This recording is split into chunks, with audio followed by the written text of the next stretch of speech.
Okay, there we go. Very interesting this morning. So a nice crop of tomatoes, and I haven't picked for, well, probably 3 days. But what's interesting is that the majority of these are Lata. Some of the smaller ones in here are the super sweet cherry tomato. But these are also Lata. Let me show you them. They're very different from everything else. They've got like that, well, tiger sort of stripe on them.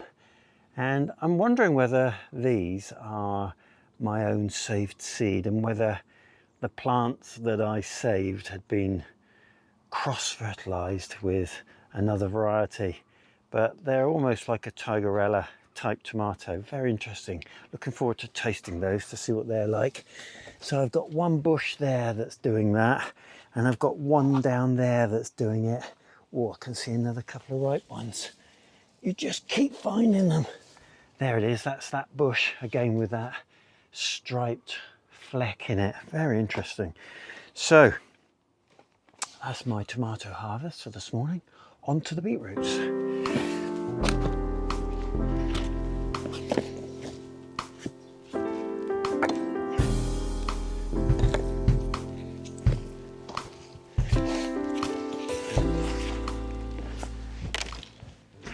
So we've not grown so many beetroot this year because we just didn't need the quantity that I'd grown in previous years. So we'll have a look at what these are like. This one is just about to go to flower.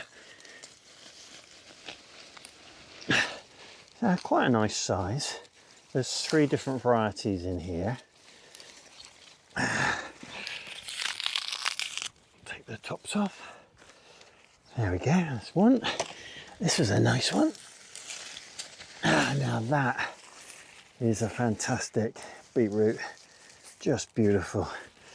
Right, we need about 5 of these, apparently. Number 3. And then we've got a different variety. I think this is Boltardi. And these are just about a perfect size now. Once they get a little bit bigger than this, then they tend to get a bit hard. So it's perfect if you can get them at that sort of size. Fantastic. That's 1, 2, 3, 4, 5. Better not overdo it or I'll be in trouble. Right, let's get this net back on.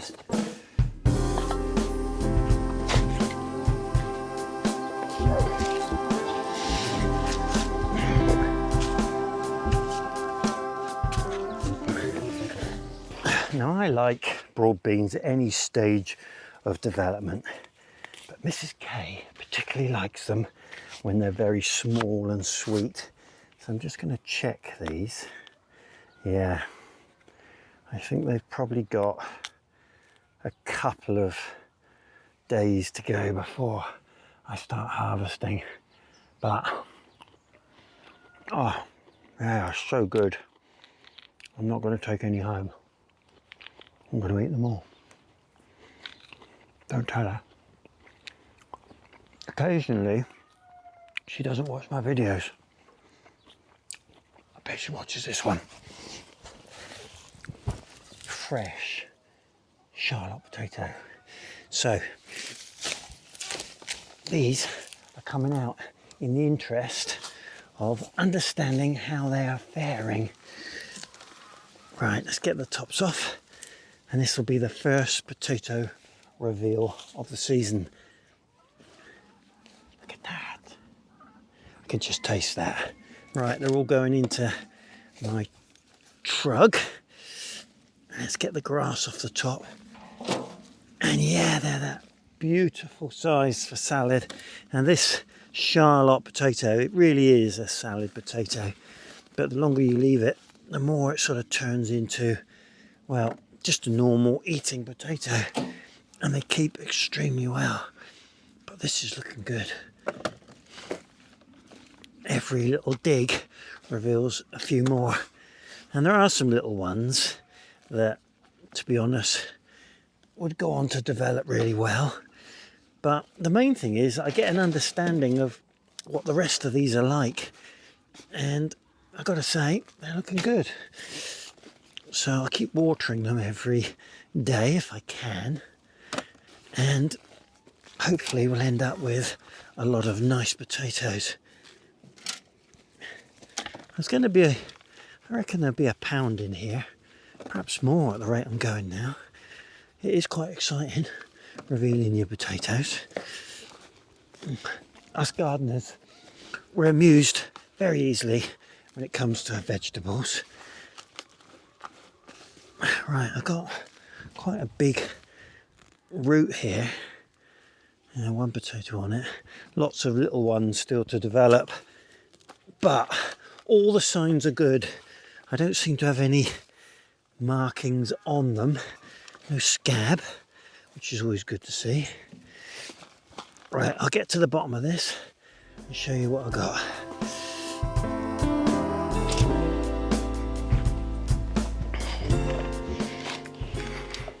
There we are, a nice little collection of new potatoes. They're going to taste so sweet. Okay, last thing, a lettuce. And most of the lettuce in here have bolted. But I find with these tall red variety, if you take the top out like this, which is a beautiful lettuce, they're getting a bit tall, but they just sort of come again. This one down here has just started to re-sprout. So, and they're a buttery, sweet lettuce. I don't even know what variety they are. They came in a mix called Morton's Mix, but they are delicious. Right, off.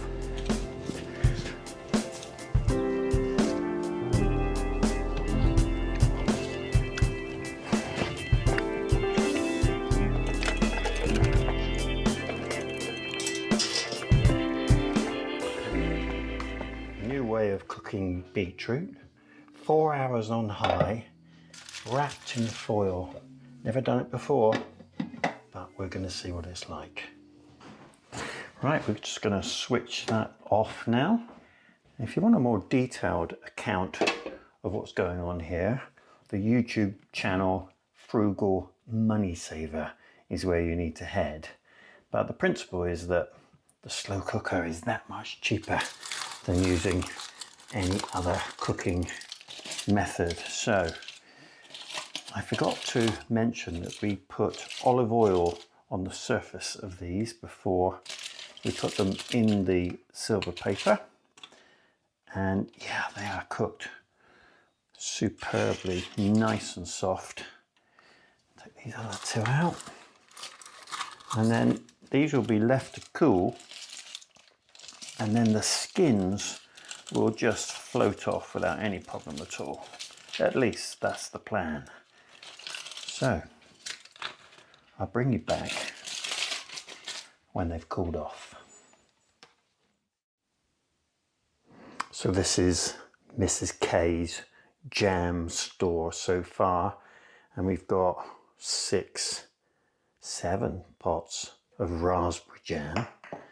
We've got 4 pots of strawberry jam. Strawberries donated by our plot neighbour, thank you very much.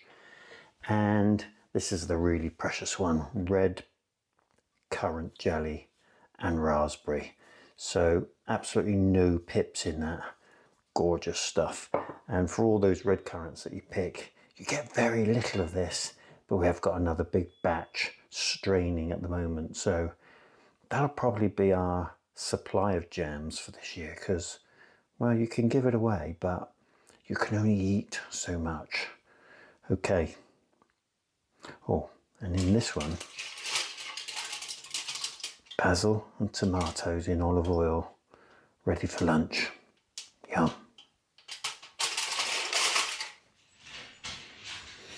Well, the beetroot's cooled off. We've made more jelly in the meantime. Let's just see how this peels off of these beetroots. Just so easy. You just got to make sure that all of it comes off, and then you can slice off the top growth area and the roots below. It really does peel off very easily indeed. Right, well, I'm not going to bore you with peeling all of these, but I think you've probably seen the methodology. Have a go.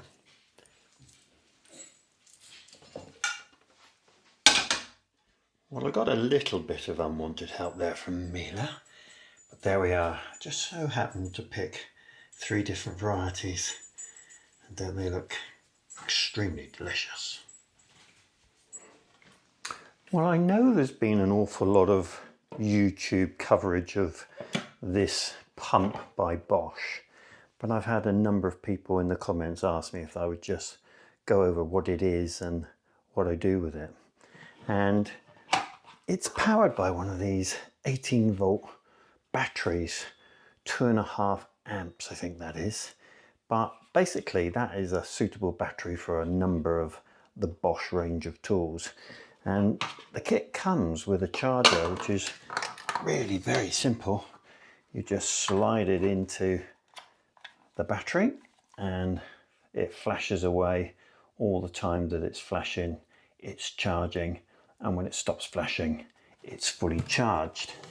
And this is where the battery goes in the end. It's got this handy hook for hooking over anything once you set it up on the plot.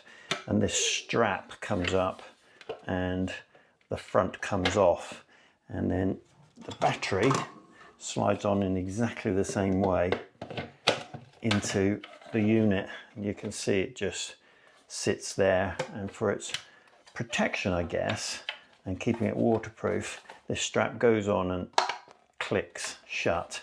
And then we've got an on and off button here, and this is a timer for 5, 10 and 15 minutes. Not had a lot of use for that. Basically just switch it on when I need it. And then the whole of the pump is immersed into the water, and it's got this very simple filter which you can clean every now and then just to stop any muck getting inside the pump. And well, that's about it really. I'll show you what I'm doing with it on the plot and quite how it pumps and works. So the next step with this Bosch water pump is really very simple indeed. A quite straightforward operation. Just need to untangle it a bit. So you've got the power cable and the hose joined to the pump, and the pump just gets lowered into your preferred water container, and then you quite simply switch on.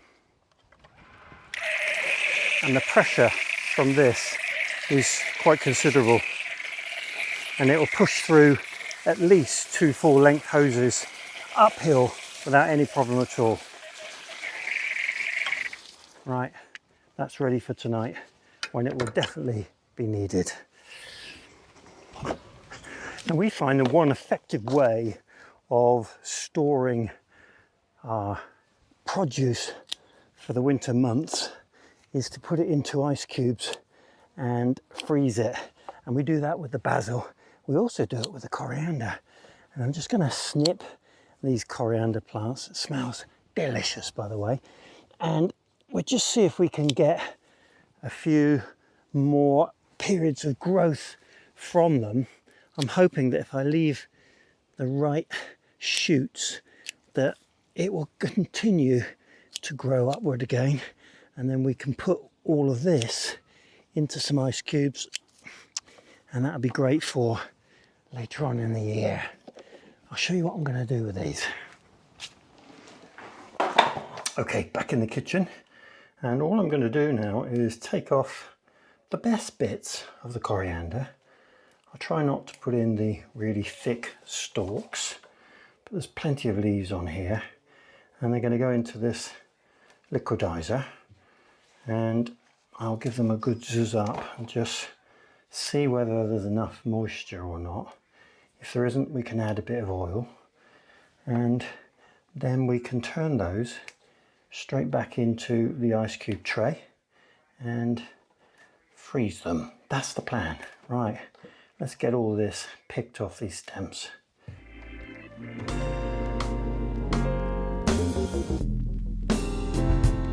Well, it's very surprising. Those feathery leaves go quite a long way, and that's a really compact container, so I'm going to half empty it because it just feels like it's going to be too much in one go. So there we go. Give it a bit of a shake up to loosen it.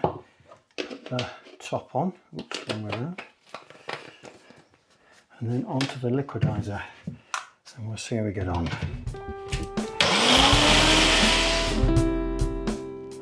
So now we're ready for the next step, and that's the sort of consistency that you get.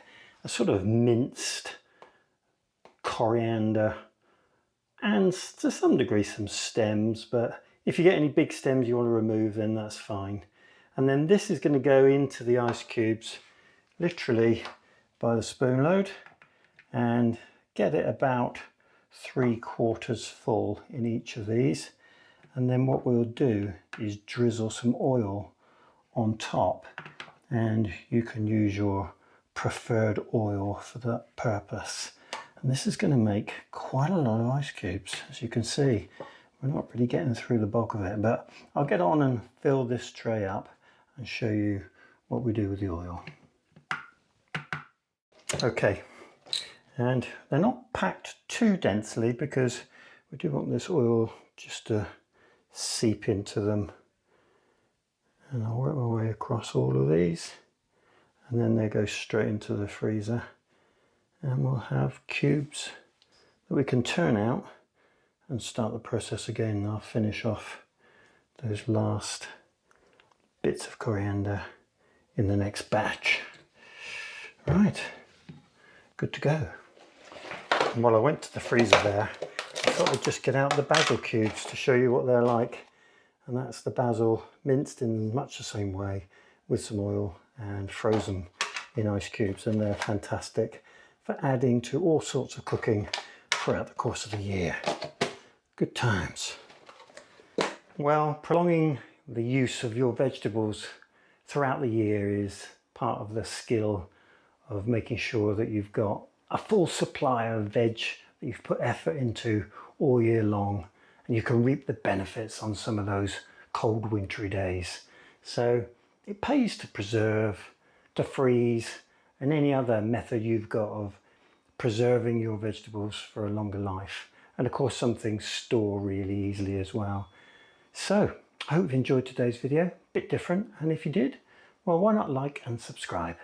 And if you want my updates every Wednesday and every Sunday at 8 PM, then click on the bell. Good times.